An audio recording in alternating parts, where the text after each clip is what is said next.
So I'm kind of late to the party here, but last night I watched Chainsaw Man the Reze Arc, and yep, it's fucking amazing.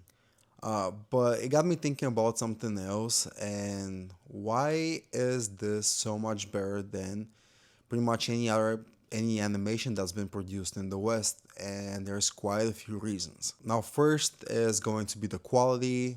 This one visually looks amazing. Uh, you can literally tell how much heart and soul they put in this one.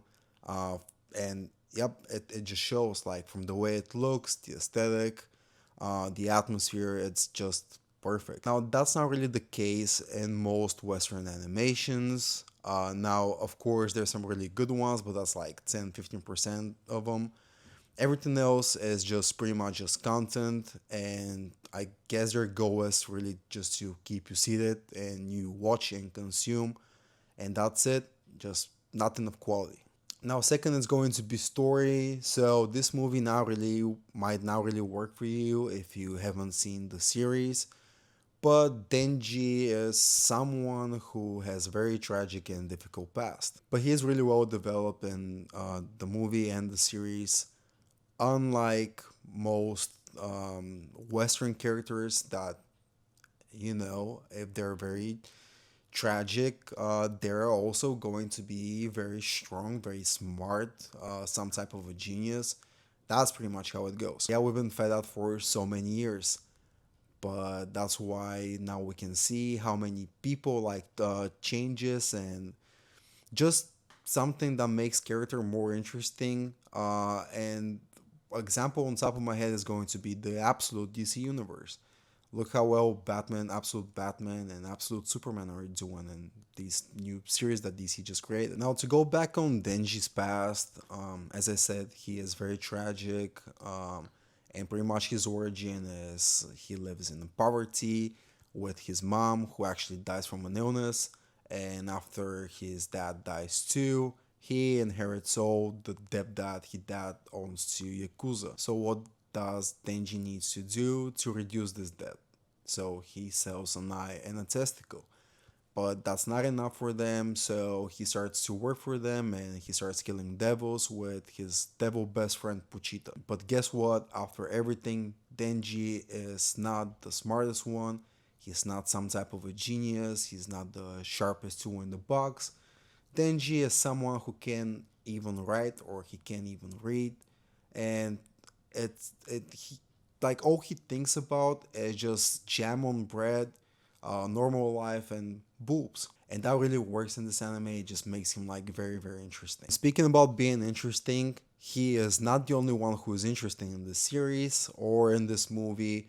It's also all the side characters. Now, what caught my attention last night was another thing, and is how much attention to detail they put in side characters, and in that case it's going to be about Aki and Angel Devil.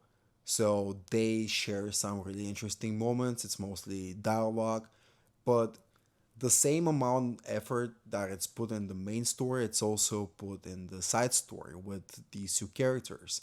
And the one scene that I really liked was when there was like this sunset and everything was so beautiful, and there was a human that was dying, and the angel devil said that he likes to watch humans die, and it really shows character, and that kind of helped like later in the story. I don't want to spoil anything. How it actually he turns out to be. I just can't remember like recently that I watched something that was produced in the West, and I'm talking about animation. There's some good TV shows, but the animation they really don't care about the side characters. They're just filler. That's pretty much it. Now, also another thing I want to talk about is going to be box office. So Chainsaw Man, the Reze Arc, made like around 150 million in the box office, which I only heard this character, and I'm sure many of you too, when it he popped, like, and that was like late 2022. But there's also other animes that had like a great success.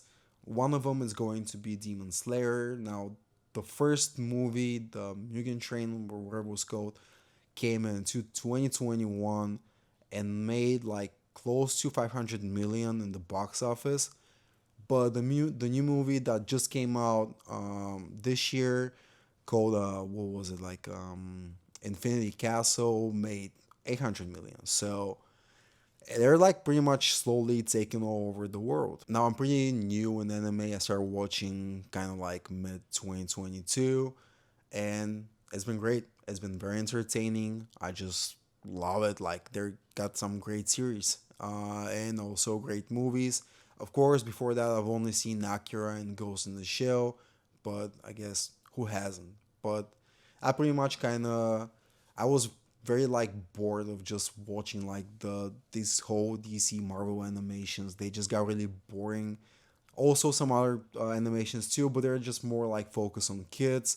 So yeah, I'm not watching that, even though it's good. But anime is just really something. Like it really can tell a great story with great characters and you actually care about them. But yeah, since I've been new to anime, let me know what I should watch or what manga I should read. I started reading manga too when I pretty much cut off like old comic books. And yep, thank you so much for watching, and I'll see you in the next one.